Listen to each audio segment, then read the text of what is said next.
সুধী দর্শক মণ্ডলী, প্রতি রবিবারের মতো আজও আপনাদের সামনে হাজির হয়েছি পল্লী কর্মসংস্থান ফাউন্ডেশনের সহযোগী সংস্থা কর্তৃক গৃহীত কোনো কার্যক্রম সম্পর্কে আলোচনার জন্য। আজ আমরা ক্ষুদ্র উদ্যোগ ঋণ কার্যক্রম সম্পর্কে আলোচনা করব এবং আলোচনার বিষয়বস্তু হচ্ছে আনারস ও আদা চাষ। আলোচনায় আমাদের সাথে আজ স্টুডিওতে উপস্থিত রয়েছে পল্লী কর্মসংস্থান ফাউন্ডেশনের উপ ব্যবস্থাপনা পরিচালক জনাব ফজলুল কাদের, এবং আমাদের সাথে আরও রয়েছে পল্লী কর্মসংস্থান ফাউন্ডেশনের সহযোগী সংস্থা জাগরণের চক্র ফাউন্ডেশনের নির্বাহী পরিচালক জনাব আজাদুল কবির আরজু। আপনাদেরকে স্বাগত জানাচ্ছি। দারিদ্র্যের অন্যতম কারণ হলো কর্মসংস্থানের অভাব। কর্মসংস্থান সৃষ্টির লক্ষ্যে 1990 সালে সরকার পল্লী কর্মসংস্থান ফাউন্ডেশন প্রতিষ্ঠা করে। আত্মকর্মসংস্থান এবং মজুরি ভিত্তিক কর্মসংস্থান সৃষ্টির লক্ষ্যে পিকেএসএফ 2001 সালে ক্ষুদ্র উদ্যোগ ঋণ কার্যক্রম শুরু করে।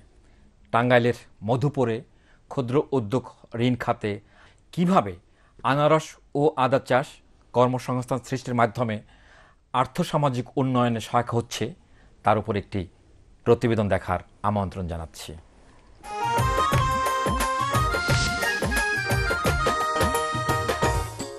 পাহাড় বা টিলার পাদদেশের চাষযোগ্য জমিকে বাইদ বলে, আর এই বাইদগুলোতে সারা বছর উল্লেখযোগ্য কোনো ফসল হয় না। তবে বিচ্ছিন্নভাবে কিছু ফসলের আবাদ দেখা যায়, যেমন টাঙ্গাইল জেলার মধুপুরগড়ের শালবনের মাঝে রয়েছে ছোট বড় বেশ কিছু বাইদ। অন্য সব বাইদের মতো এখানেও বিচ্ছিন্নভাবে স্বল্প পরিমাণ আনারসের চাষ হতো, কিন্তু আনারসের সাথে সাথী ফসল হিসেবে অন্য ফসলের চাষাবাদ সম্ভব। এই এলাকার কৃষকদের আনারসের সাথে অন্য ফসল চাষে আগ্রহী করতে পিকেএসএফ তাদের সহযোগী সংস্থার মাধ্যমে প্রশিক্ষণ প্রদান করে। পূর্বে তারা সনাতন পদ্ধতিতে আনারস চাষ করত। যখন তারা আনারসের সাথে সাথী ফসল চাষ করতে শুরু করে, তখন তাদের বাড়তি পুঁজির প্রয়োজন হয়। তাদের এই বাড়তি পুঁজির যোগান দিয়ে আসছে পিকেএসএফ এর সহযোগী সংস্থা। অনেক লোক অনেক দূর দূরান্ত কৃষি কাজ করার জন্য যায়, ওই টাকার অভাবে তারা নিজের জমি লিজ নিয়ে কাজ করতে পারে না। তারপরে কিছু সদস্যরে আমি আর্থিক ঋণ দিলাম, প্রতি সপ্তাহে কিস্তি দেয়, ভালোভাবে কিস্তি দেয়। ঋণ নিয়ে প্রথমে ওই কিছু 2 বিঘা 3 বিঘা আনারস, হলুদ, আদা এগুলার আবাদ শুরু করে দিল। আরো অন্যান্য সদস্যরা উদ্বুদ্ধ হলে দেখে যে পাশাপাশি এইদিকে আমাদের কমপক্ষে 15-20টা সমিতি আছে, যার নাকি ওই 300-র উপরে সদস্য আছে। যে সমস্ত লোক অন্য জায়গায় কাজ করতো তারাই আজ কিছু কিছু লিজ নিয়ে আজ আনারস বাগান করছে, পাশাপাশি হলুদ, আদা, তারপরে আপনার হইলো পেঁপে এর বাগান করে অনেক লাভবান হচ্ছে। অনেকে প্রশিক্ষণ শেষে ছোট আকারে আনারসের সাথে সাথী ফসল চাষ শুরু করে। এমনই দুজন কৃষক হলো মোহাম্মদ বশিরউদ্দিন ও মোহাম্মদ আনোয়ার হোসেন। এই দুজন যৌথভাবে পিকেএসএফ এর সহযোগী সংস্থা থেকে আর্থিক সহায়তা নিয়ে 4 বছর আগে 10 বিঘা জমি লিজ নিয়ে আনারস ও সাথী ফসল হিসেবে হলুদ, আদা ও পেঁপে চাষ শুরু করে। এই দুজনের পরিশ্রম এবং প্রশিক্ষণলব্ধ জ্ঞান মিলে প্রথম বছর থেকেই তারা বেশ সফলতার মুখ দেখে। প্রথমে এনজিও থেকে ঋণ আনি 45,000 টাকা, দ্বিতীয়বার ঋণ আনি 70,000 টাকা। প্রথমে ঋণ আনা জমি রেখা আনারসের বাগান করি, 30 বিঘা বাগান করছি। তো মোটামুটি আল্লাহর রহমতে ব্যবসা বাণিজ্য ভালোই চলতেছে, ঋণ পরিশোধ করতে পারতেছি ঠিক মতো। এবছরে 4 লাখ টাকা পেঁপে বেচছি, 2 লাখ টাকা আদা বেচছি, 50,000 টাকা কচু বেচছি, আরো কিছু হলুদ আছে। হ্যাঁ, এবছর আমার ব্যবসায় 6 লক্ষ লাভ হয়েছে। আমরা এই টাকা দিয়ে আরো 12 বিঘা জমি নিছি। তো আশা করি যদি ফসল ভালো হয় এবছর মতো, আগামী বছর আমার 8 থেকে 10 লাখ টাকা তিনজনের ব্যবসায় লাভ হবো।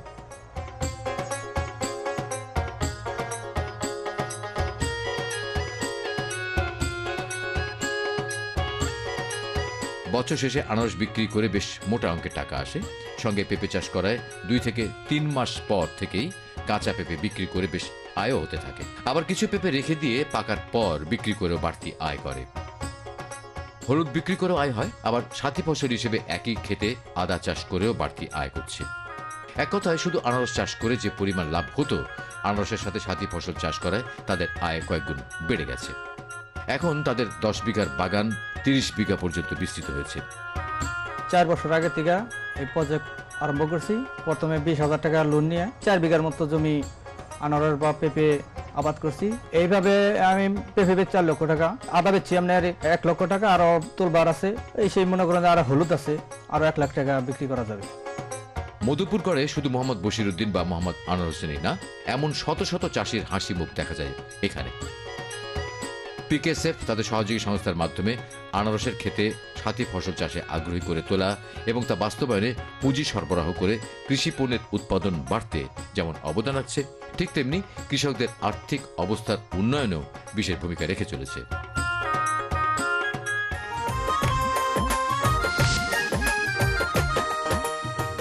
শ্রোতা দর্শকবৃন্দ, প্রতিবেদনটি দেখলাম সনাতন পদ্ধতিতে যেখানে আনারস চাষ হতো, আজকে সেই আনারসের সাথে সাথী ফসল দিয়ে ওই কৃষক কয়েক গুণ লাভ করছে। আর এই প্রচেষ্টার পেছনে রয়েছে পল্লী কর্মশক ফাউন্ডেশন। আমরা আলোচনায় যাব। আলোচনার শুরুতেই পল্লী কর্মশক ফাউন্ডেশন 1990 সালে প্রতিষ্ঠা লাভ করে। 2001 সালে সে ক্ষুদ্র উদ্যোগ ঋণ কার্যক্রম আরম্ভ করে। এই যে সময় পিকেএসএফের এই 10 বছর লাগলো কেন নতুন একটি প্রোগ্রাম বা কর্মসূচি আরম্ভ করতে? ধারণাটা ছিল এরকম, আমাদের কৃষি সেক্টরের প্রোডাক্টিভিটি এমনিই কম এবং এখানের মধ্যে ডিসগাইজড এমপ্লয়মেন্ট আছে। কাজে এখানের মধ্যে আমরা যাতে আরও ইনভেস্টমেন্ট করে আরও অসুবিধার সৃষ্টি না করি, বরং যদি আমরা নন ক্রপ সেক্টরে বা অফ ফার্ম সেক্টরে আমরা এমপ্লয়মেন্টের সুযোগ সৃষ্টি করতে পারি, তাহলে শস্য খাতের উপরে চাপ কমবে এবং নতুন নতুন কর্মসংস্থানের সৃষ্টি হবে, যেটা শস্য খাতেরও প্রোডাক্টিভিটি বৃদ্ধি করতে সাহায্য করবে। কিন্তু পরবর্তী সময়ে আমরা সবাই জানি এবং এটা আমরা অনুধাবন করা শুরু করি, কিন্তু আমরা মাঠ পর্যায়ে কাজ করি, যেটা রিপোর্টে এসেছে তার অনেক আগে থেকে আমরা সেটা ফিল করতে পারছিলাম এবং এই জন্য আমরা শস্য খাতের উপরে আমরা আবার পুনরায় নজর দিই। এটা হলো একটি দিক এবং কিছু জিনিস আছে ওভারল্যাপিং। গ্রামীণ যেটা কৃষি সেক্টর একটা ব্রড সেক্টর, যেটার মধ্যে লাইভ স্টক সেক্টরও অন্তর্ভুক্ত এবং নানা কৃষির সাথে প্রত্যক্ষ পরোক্ষভাবে জড়িত নানা সেক্টর জড়িত। যেহেতু আমাদের কৃষি হচ্ছে বেসিক ইন্ডাস্ট্রি, আমাদের যেগুলোকে প্রণোদনা দিলে লোকজন সাফল্যের সাথে দারিদ্র্যের দুষ্ট চক্র থেকে স্থায়ীভাবে বেরিয়ে আসতে পারবে এবং আরও কিছু গরিব লোককে সরাসরি অতি দরিদ্রদের এমপ্লয়মেন্টের সুযোগ সৃষ্টি হবে। সে লক্ষ্যে আমরা অনুধাবন করি, আমরা ক্ষুদ্র উদ্যোগ ঋণ। এবং আরেকটা বিষয় ছিল যেহেতু ক্ষুদ্র ঋণের যে পুঁজির পরিমাণ 90 দশকের প্রথম দিকে পুঁজি সরবরাহ করা হয়েছিল, তারা বর্ধিত ঋণ ব্যবহার করার একটা সক্ষমতা অর্জন করেছে। তাদেরকে একটু বেশি পুঁজি দেওয়ার বিষয়টাও বোধহয় এর সাথে ছিল। আমাদের শঙ্কা ছিল যে ছোট ছোট ঋণের ব্যবস্থাপনা একরকম, বড় ঋণের ব্যবস্থাপনার ঝুঁকি যেহেতু বেশি, ব্যবস্থাপনা আরেক রকম। তো সেটার সক্ষমতা বৃদ্ধির জন্য আমরা আগেই কাজ শুরু করি পিওদের সহযোগী সংস্থার পর্যায়ে এবং এটা কিন্তু এখন গত বছর ছিল এটার পরিমাণ প্রায় 4,500 কোটি টাকা। পল্লী কর্মশক ফাউন্ডেশন 2001 সালে আমাদের এই ক্ষুদ্র উদ্যোগ ঋণ কার্যক্রমটা আরম্ভ করলো। তার আগেও তো উপকারভোগীরা আরো বেশি পরিমাণ ঋণ চাচ্ছিল, তো সেইটা কিভাবে আপনারা মিট আপ করলেন? পিকেএসএফ এর একটা ওপেন ডোর আছে আসলে, যে সবাই সেখানে মত বিনিময় করতে পারে, বলতে পারে, আলাপ আলোচনার ভিত্তিতে আলোচনা করতে পারে, প্রায় মিটিং ডাকা। অনেকে বলে পিকেএসএফ রোজ রোজ মিটিং ডাকে কেন, এত মিটিং এ যাওয়া তো ঝামেলা। কিন্তু এই যে ইন্টারাকশনটা হয়, এবং পিকেএসএফ হলো ঢাকা কেন্দ্রে আছে আর সারা বাংলাদেশে পিওরা আছে, এই সব অভিজ্ঞতাগুলো তাদের স্টোরেজ হচ্ছে, তারপরে রিফাইন্ড হয়ে সেটা আবার ফিরে যাচ্ছে। এইটা হলো পিকেএসএফ এর সবচেয়ে ভালো দিক। আমরা মাঠে কাজ করতে যে চিন্তাটা আমরা করেছিলাম, যে সমস্যায় আমরা পড়েছিলাম, পিকেএসএফ ঠিক সেখানে এসে ছাতা ধরছে। এই যে integration, this is very unique than other donor agency. এই যে ক্ষুদ্র উদ্যোক্তা নির্বাচনের ক্ষেত্রে কি কি ক্রাইটেরিয়াগুলো আসলে অনুসরণ করতে হয়, যেটা আপনারা সহযোগী সংস্থাদেরকে বলেন? ব্যাংক ব্যবস্থা থেকে ঋণ নেওয়ার জন্য যে শর্তগুলো পূরণ করতে হয় সচরাচর, সেই শর্তগুলো পূরণের সক্ষমতা এদের নেই। তার প্রধান অনুষঙ্গ হচ্ছে জামানত দেওয়া, এটা সম্পূর্ণ জামানত মুক্ত। আর দ্বিতীয় হচ্ছে এদের ঋণগুলো লাগে টাইমলি পেতে হয়, দ্রুততার সাথে পেতে হয়। প্রধান যে জিনিসটা দেখি আমরা, গরিব কিন্তু গ্রোথ বেসড অ্যাক্টিভিটিস নেওয়ার আছে এবং মোট 20 লক্ষ টাকার ভিতরে তার ইনভেস্টমেন্ট, তাদেরকে আমরা বলছি ক্ষুদ্র উদ্যোগ। এভাবে আমরা সংজ্ঞায়িত করেছি এবং এদেরকে আমরা 10 লক্ষ টাকা পর্যন্ত ঋণ দিই আমরা, যেটা হচ্ছে এটা কি সম্প্রতি হয়েছে? এটা সম্প্রতি হয়েছে, আগে 3 লক্ষ টাকা ছিল, এটা আমরা রিভাইজ করে মাঠ পর্যায়ে করেছি, যাতে করে যারা তাদের অর্থনৈতিক কর্মকাণ্ডকে বেগবান করতে চায়, প্রবৃদ্ধি অর্জন করতে চায়, তাদের সামনে যাতে পুঁজির সংকট না থাকে। ক্ষুদ্র ঋণের শেষ সীমানাটা 30,000 টাকা, কিন্তু আমরা এটাকে ভাবছি 50,000 টাকায় আমরা উন্নীতকরণের জন্য। আপনার তো বিশাল কর্মকাণ্ড এবং সারা বাংলাদেশ ব্যাপী বিস্তৃত 29টা জেলায় 29টা জেলায়। এবং কত উপকারভোগীর সংখ্যা কত আপনাদের? 8.5 লাখ। 8.5 লক্ষ। সেখানে ক্ষুদ্র উদ্যোগ তার বিস্তৃতিটা কতটুকু? 1/4। আচ্ছা, কিন্তু 20 আমাদের বেশিরভাগ ঋণ অর্থাৎ আমাদের ওইভাবে যদি বলি, আমরা একটু আগে বলছিলাম যে পল্লী কর্মসংস্থান ফাউন্ডেশন সারা বাংলাদেশে প্রায় 11 লক্ষ কর্মসংস্থানের ব্যবস্থা করেছে, 14,000 কোটি টাকা। সেই ক্ষেত্রে যদি জাগরণী চক্র ফাউন্ডেশনটাকে নেই, তাহলে আপনাদের উপকারভোগী সংখ্যা কত, আর কি রকম পুঁজি আপনারা মাঠ পর্যায়ে দিয়েছেন? 8,50,000 আমাদের হলো যারা ঋণ গ্রহীতা, 8.5 লক্ষ। হ্যাঁ। আচ্ছা, আর হলো প্রায় 700 কোটি টাকা 700 এই মুহূর্তে আছে। আচ্ছা, 700 কোটি টাকা এখন আপনার মাঠে আছে আর কি। অনেক ধন্যবাদ। আমরা আবার আলোচনায় ফেরত আসবো, তার আগে আমাদের একটি বিরতি নিতে হচ্ছে। শুধু দর্শক মণ্ডলী, বিরতির সময় আমাদের সাথে থাকবেন।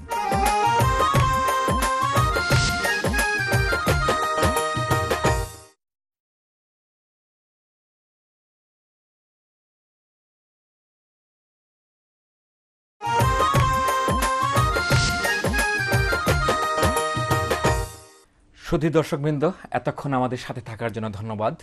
বিরতিতে যাওয়ার পূর্বে আমরা আলোচনা করছিলাম জাগরণী চক্র ফাউন্ডেশনের যে তাদের যে পোর্টফোলিও রয়েছে মাঠ পর্যায়ে, ক্ষুদ্র উদ্যোগের অংশ কতটুকু, এবং এটা আমরা জানতে পেরেছি যে এটা প্রায় 25%। অর্থাৎ তাদের 700 কোটি টাকা এখন মাঠে আছে, তার প্রায় 25% হচ্ছে ক্ষুদ্র উদ্যোগ। ক্ষুদ্র উদ্যোগ কার্যক্রম যেটা, এইটাকে ব্যবস্থাপনা করার জন্য কি আপনার প্রতিষ্ঠানে আলাদা লোকবল রয়েছে কিনা? আমরা যে প্রোগ্রামগুলো এখন শুরু করছি, সেই প্রোগ্রামগুলোর সাথে টেকনিক্যাল সাপোর্টটা আমরা দেওয়ার চেষ্টা করছি, এবং এটা আলাদা লোকবল দিয়ে? আলাদা লোকবল দিয়ে। 161টা সহযোগী সংস্থার এখন নিজস্ব আলাদা ডিপার্টমেন্ট করে ফেলেছে ক্ষুদ্র উদ্যোগের জন্য, ক্ষুদ্র উদ্যোগের জন্য, এবং এদের জনবল আলাদা পর্যায়ক্রমে এটাকে সম্পূর্ণ আলাদা রকম লোক দিয়ে পরিচালনা করা হবে। পল্লী কর্মসংস্থান ফাউন্ডেশনের মধ্যে কি এভাবে আলাদা এভাবে আমরা এভাবে ক্ষুদ্র উদ্যোগ সেল আছে আমাদের আলাদা, এবং এখানে ভ্যালু চেইন ডেভেলপমেন্টের জন্য সম্পূর্ণ ডেডিকেটেড লোকবল আছে আমাদের। মূলত হচ্ছে ক্ষুদ্র উদ্যোগে ব্যবস্থাপনায় আপনাকে ঝুঁকির অনুষঙ্গগুলো বুঝতে হবে।